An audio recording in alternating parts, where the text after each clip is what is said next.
Hello, welcome, and welcome back to Heretic Owl Tarot.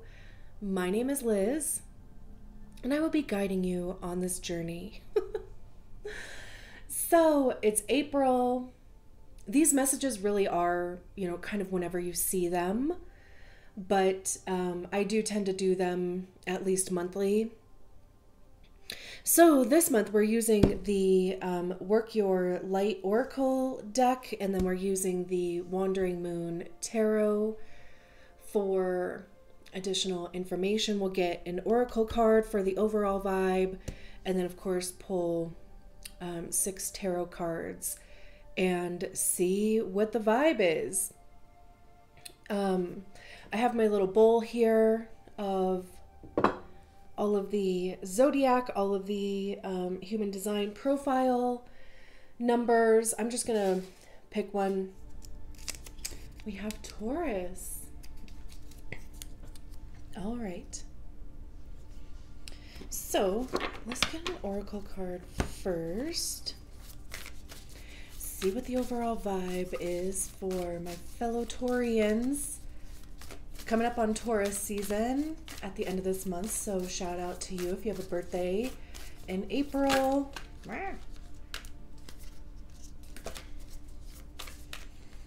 We only take the card that comes out. We don't take flippers.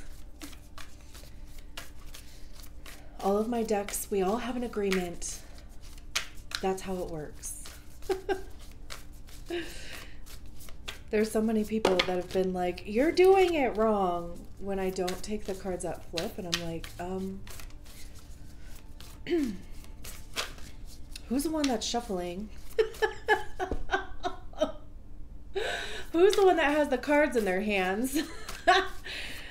And also, anytime I get a new deck, we powwow. We hang out.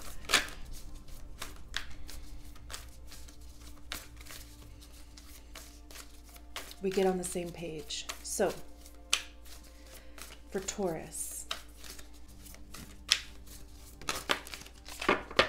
All right. I also believe that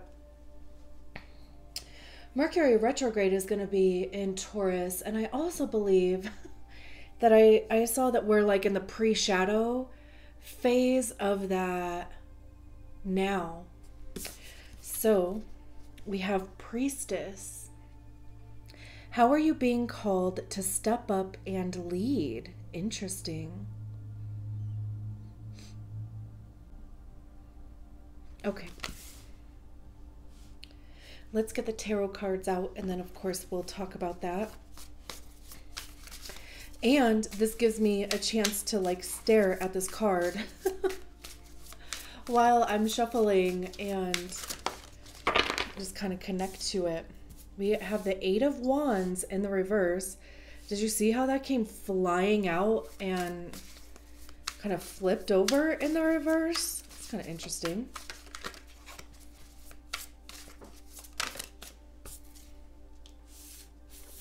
We have the Empress. Beautiful. That's card of Taurus. Also Libra. There's a Libra symbol here, but it's Venus, and Venus rules over Taurus and Libra. We have the 2 of Cups. We have the Death card. Interesting. We have the 4 of Stars, or the 4 of Pentacles. One more. Okay.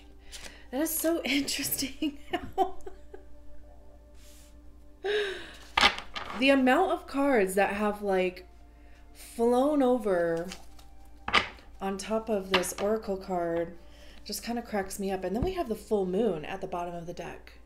I wanted to make sure everything was in frame. And I want to read from the book on this card. So you look at the card, if you're even looking at the screen, and I'll read. So it says, the Priestess is a teacher dedicated to service. Wait, sorry, I had to move my hand. Okay. I'm going to start over. The priestess is a teacher dedicated to service, freedom, and leadership. You don't need to have it all together to lead. In fact, it helps if you don't. No one wants a perfect angel who hasn't made any mistakes. Let your life be your message. Don't underestimate the power of sharing your story. It's by hearing someone else's journey that we feel less alone. We realize that we're actually all in this thing called life together. The difference between a follower and a leader is that a leader has the courage to go first. In stepping out, they shine a light on the path for others to venture forward too. Don't fret too much about trying to work out who is your tribe. Don't get stuck in age, income, hobbies, or occupation. The best way to discover your tribe is to look in the mirror. If you feel called to lead, chances are it is because at some point in your life you longed for someone to lead you. Your tribe are longing for exactly the same thing as you are or were, and might only be one step behind you. Hell, they may even be right alongside you. You don't need anyone's permission, just the courage to stand up. Embrace your struggle, the peaks and troughs. You don't need to know the way, just believe that there might be a different one. Your tribe is waiting for you. Step forward so they can find you. Beautiful. And I feel like this whole reading, it's like I started kind of getting this message about, like coming out from behind a veil. And I was getting that because in this card, if you can hopefully see it, it looks like they have a veil, or like they're wearing a veil. And it's like, just part of their face is kind of coming through. So it's like the veil is already lifting, but it's about showing yourself, right? Like showing up, allowing yourself to be seen. There's these, orbs in their hands. It could be something having to do with working with your hands. It could be energy work. But it could just have something to do with the chakras that are in your hands. There's this light right here, which to me feels like sacral. I believe that's kind of more, it might be solar plexus too, but like it feels more sacral. And especially, like if you are a Taurus sun, because the sun illuminates stuff, right? And I heard this one time where, your rising sign is kind of like who you are. The first house is all about ourself and our identity, right? But the sun sign is almost kind of something that like you grow into, and it illuminates some part of your life depending on wherever the sun is in your chart. And if you know what house your sun is in, you might want to take a look at that too, and just kind of see what properties that house has and see if there's anything there for you. So let's just start from the beginning. This 8 of Wands that came out in the reverse. And what is so interesting is that it literally looks the same way upright as it does reverse, except of course like the wands are on the opposite side. So this is how it looks upright. This is how it looks, obviously, reverse. So it's interesting. Upright. So the left side of the card is the past. The right side of the card is the future. So upright, all of these wands are coming from the past, right? And wands talk about action, communication. It's information too, whether we're getting it or receiving it. Or I'm sorry, giving it or receiving it. And it's, how are we communicating our passions? How are we communicating our creativity? The Eight of Wands is fast moving. I mean, clearly, right? There's a bow and arrow here, or a bow and a wand here. So it's fast moving. It could be unexpected, you know, just kind of having an unexpected conversation with somebody, and that just, you know, opens a door for something else. But with it being in the reverse, these wands are all on the side of the future. So there's definitely something future focused here, which, you know, I mean, is very much related to how are you being called to step up and lead, because that would be more, you know, kind of future focused.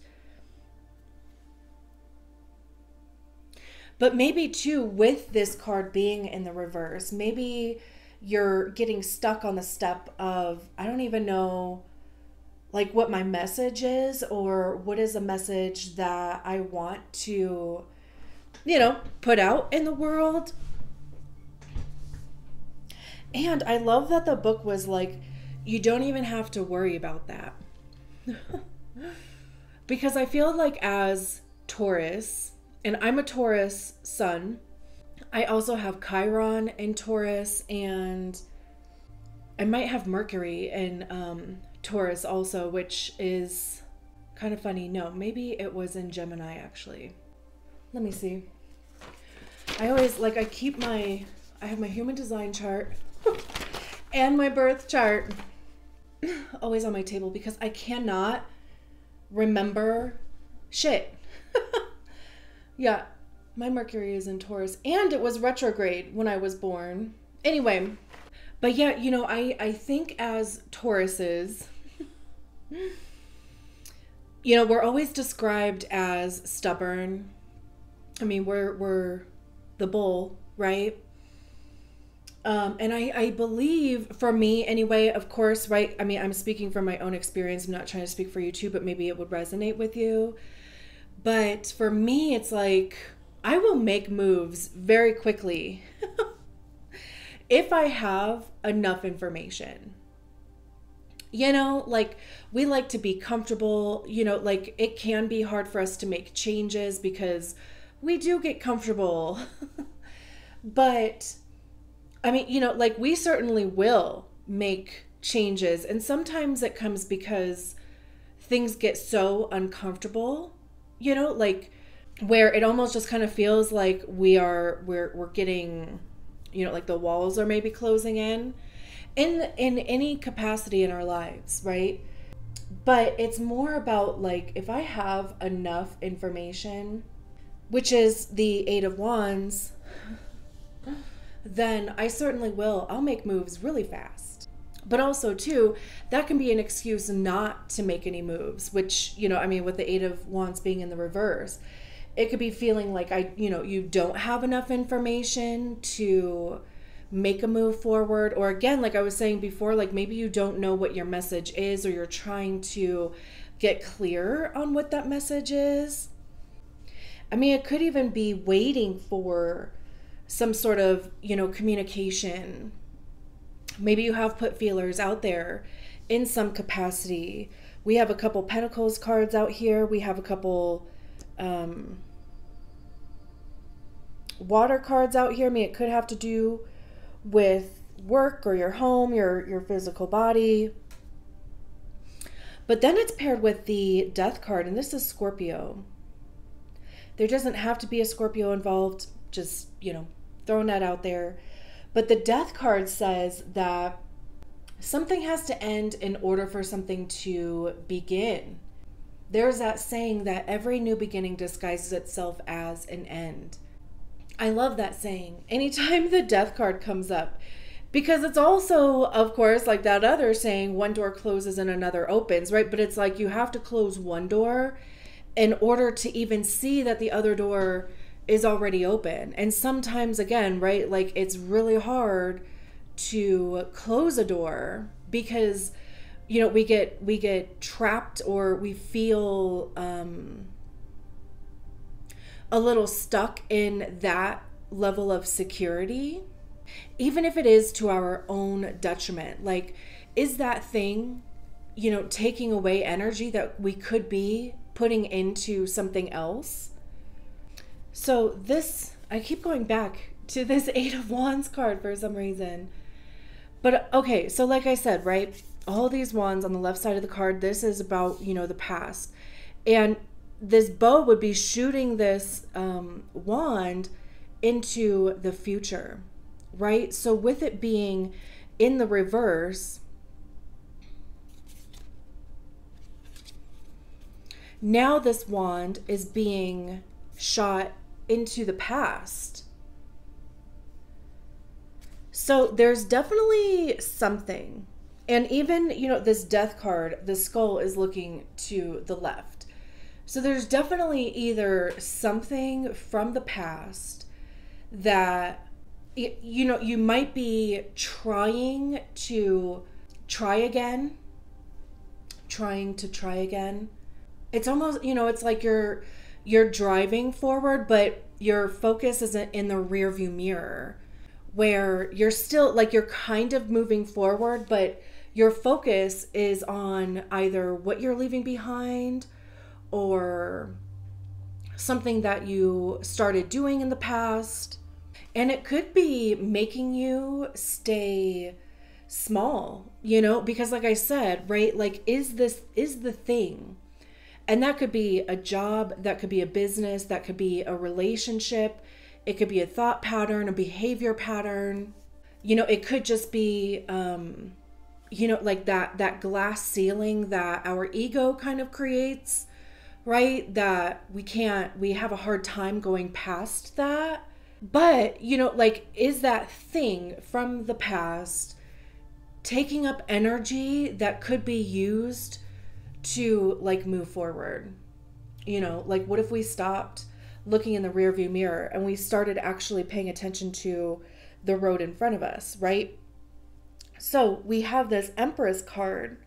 I love that there's this like flower on it, because obviously, you know, there's a blossoming happening. And I was even going to say with this combo, one of them, that when I was talking about, you know, things getting so uncomfortable that you have like no choice but to change, there is also that saying about like a flower where, you know, obviously flowers start off as buds, and at some point it has no other choice other than to blossom.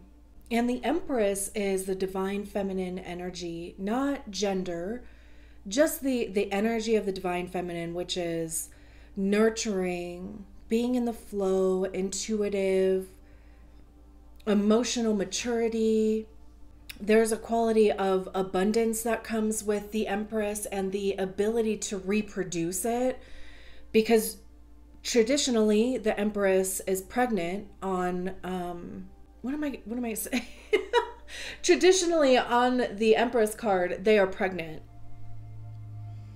So, I mean, you know, of course that could signify extending your family if that's something that you have an interest in doing. But generally, you know, pregnancy and fertility in the tarot mean, like I said, like the ability to reproduce, abundance, and whatever abundance is for you. Like, it could be an abundance of time. It could be an abundance of, you know, support. It could be an abundance of money, of course. It could be all of those things, right? And also with the Empress, there is a quality of giving those things to yourself first. Because also too, if you don't know how to receive the qualities of the Empress, how could we possibly give them and give them fully? If we don't, you know, like if we are kind of stuck in that energy of giving and not receiving, then that comes from a place of people pleasing. And it's not, you know, like energetically aligned with the energy of, you know, giving love, giving time, giving space to somebody. If we are unable to receive those things ourselves. And then we have the Four of Pentacles down here. And it's interesting because in the Empress card, there's two hands that are open, almost almost in the lotus position too. I don't think that's a lotus flower, but you know, like the mudra lotus symbol. But in the Four of Pentacles, the hand is closed.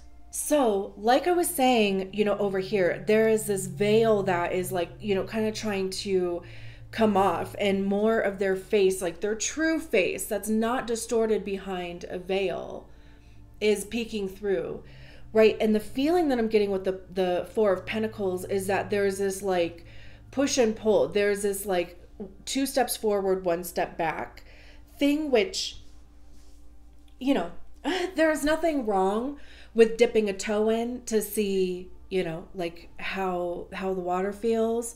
But at some point it's like you're just going to have to dive in, and your body will adjust to the temperature, right? Because there's like this beautiful like blossoming thing that's like trying to manifest into your life. And it's like the Four of Swords, because that's what the Four of Swords is about holding on too tight, not wanting to release. I mean, Pentacles, of course, have to do with our money, how we get it, how we spend it, how we save it. It's our time, it's our physical body also. Anything we can touch, anything we can see, anything that has monetary value, that's the Pentacles, right? And with the Four, there comes this concern that we're either going to give too much, or there's not enough to give, or there's not enough to receive. But it's really, you know, like being closed off. But then over here, these 3 cards, it's like, I mean, look at these hands, right? We go from this hand being closed to all of these hands being open, and not only receiving, but also giving. The Two of Cups is about shared values. And that was, you know, the book was talking about, where was it? The best way to discover your tribe is to look in the mirror. If you feel called to leave, if you feel called to lead, chances are it is because at some point in your life you long to be led. Your tribe are looking for exactly the same thing as you were or are, and might be 1 step behind you. Hell, they may be right alongside you. That's kind of like what this card talks about. You know, like we start with the Ace of Cups, and that's, you know, our cup is runneth over, right? Cups having to do with our emotions. It's heart chakra, especially coming from a place of the Four of Stars and going to the Two of Cups. It's like, you know, and you may have already been in an energy where you recognize that maybe your heart center is a bit closed off. I don't blame you, because same. You know, you just kind of start protecting yourself after enough life experience, right? So with the cups, we start with the Ace of Cups. You know, our cup is running over. We feel fulfilled. We are nurturing ourselves, right? Like we're pouring into our own cups. And then we move on to the Two of Cups, where it's like, you know, we start opening ourselves to other people who also have their own Ace of Cups. So both parties come into the situation with their full cup. And there's this reciprocal energy happening. What you're pouring into those people or that person, they're pouring the exact same into you. It's not 90-10. It's not 30-70. It's 50-50. And, you know, we can kind of see that in this card, because there's this hand up here that's dropping their moon. This hand that's kind of, you know, throwing up that moon. So there's this reciprocal energy going on there. And this would be exactly what you would want from a tribe, right? You would want to feel supported. You would want to feel seen and heard and understood, right? And they would want that same thing. And however, which way, you know, they want those things. Like, you know, it's like real recognizes real, that type of thing. That's beautiful. And then the Queen of Pentacles. The Queen of Pentacles is a lot like the Empress in the sense of, there's the nurturing quality to it. Queens are when we recognize the energy of the suit within ourselves. So, it's that self-care element. It's taking care of our like daily routine. Even it's, making sure that we get sun and we get some movement in our day, and it's making sure that our bank accounts look okay. And, definitely very businesswoman too. Like, they're going to have their money correct. And this almost kind of feels like, again, it's like meeting the right people.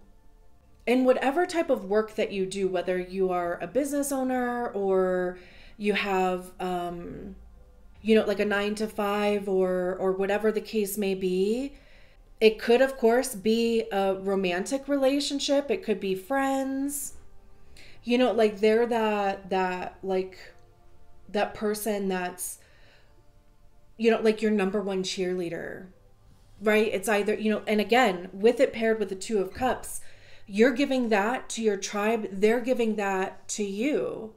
So this could even be too, like if you feel like things have been just kind of like, it's been a slow start this year so far. This could be saying that because again, right? I mean, upright, the 8 of Wands is fast. Obviously in the reverse, it's going to be the opposite of fast. And with it paired with the Death card, that's saying that that time is coming to an end. There's this blossoming that's happening. And maybe, like things needed to be a little bit slower so that Taurus could catch up, right? Because we're a little slower, but, because it's like we've been kind of stuck in this energy of like this push and pull thing going on with the 4 of Swords. Like, are we ready to, present our Empress? Like, are we ready to step out in this way? Yes, you are. And then it's like, meeting the right people, connecting with the right people. And then there's this elevation that's happening here.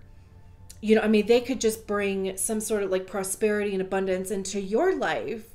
It doesn't have to be monetary. It certainly can though, right? This could be a promotion or getting a new job, like a promotion. It could be, if you are a business owner, it could be, like meeting the right clients or like your services get in front of the right people. It could be, of course, like even social media, because that could be the 8 of Wands too. Your social media could start popping off also. Jupiter is going to be moving into Taurus in May. So, of course, again, right, it's like wherever Jupiter, wherever Taurus is in your chart, you can take a look at that house and see, like what the properties are of that house. And Jupiter is a planet of expansion, luck, prosperity. So this is like a beautiful time to be dealing with all of this and then going into, that change from Aries to Taurus. And then we have the full moon. We just had a full moon in Libra last week. So there could have been things that you intended to release during that full moon. I can't remember when the next full moon is. It would be at the beginning of May. And also, is that going to be an eclipse? I know that there's May 5th, full flower moon. I know that there's an eclipse happening at some point. Let's see.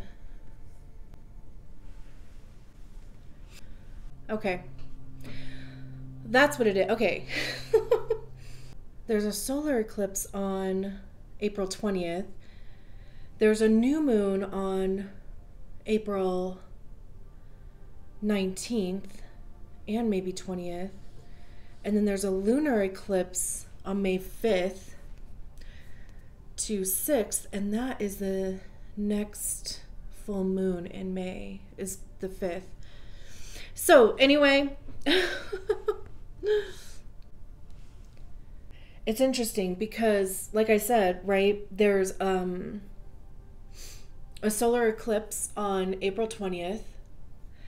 The new moon is April 19th, 20th, right? And new moons are when we like set new intentions, right? And then, you know, a solar eclipse is all about new beginnings and change, right? So definitely a good time to be working with moon magic around there. And then lunar eclipses, which would be, you know, May 5th, 6th, help us make, you know, like shifts and changes. And with new moons, that's about releasing. What are the things that we are releasing so that we can welcome in those new beginnings and change?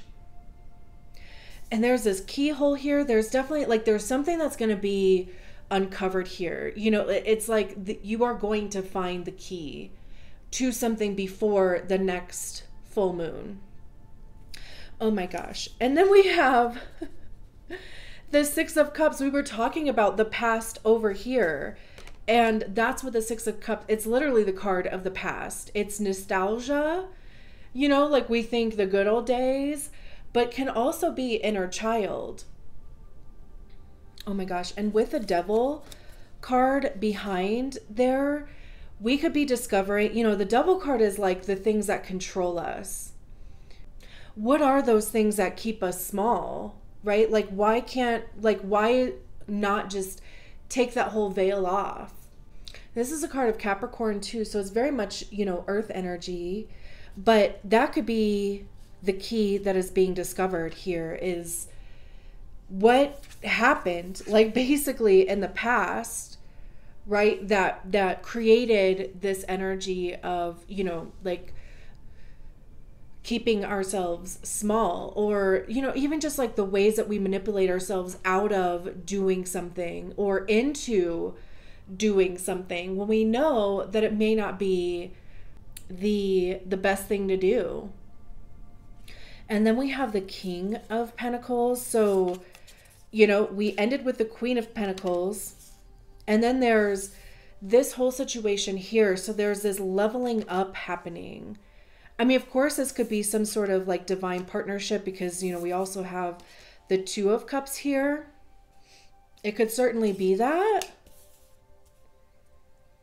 But this feels more about some sort of like leveling up for you. You know, like I said, queens are when we recognize the energy within ourselves. Kings are when we are able to be that, be that leader and share our stories with other people, you know, like share our art or creativity, or, you know, whatever, our experience, even, you know, working through this Devil energy. You know, it's like, what are the things that you discovered in here? Because no doubt it's going to resonate with other people too. All of that behind the full moon. So, oh my gosh. And I've been trying to get better at these like self plugs. I'm really not great. I'm really not great at it. But if you've made it this far, thank you so much for sticking around. And if you haven't done so already, I would love if you liked the video, subscribe to the channel if you haven't already, and leave a comment, even if it's just an emoji. I love emojis. But my energy is focused on growing this beautiful community and my channel here on YouTube. And I cannot do that without you. So again, thank you so much. I love reading your cards. I hope this resonated. Let me know if it did. And I'm going to leave it there. Thank you so much. I'll talk to you soon. Bye.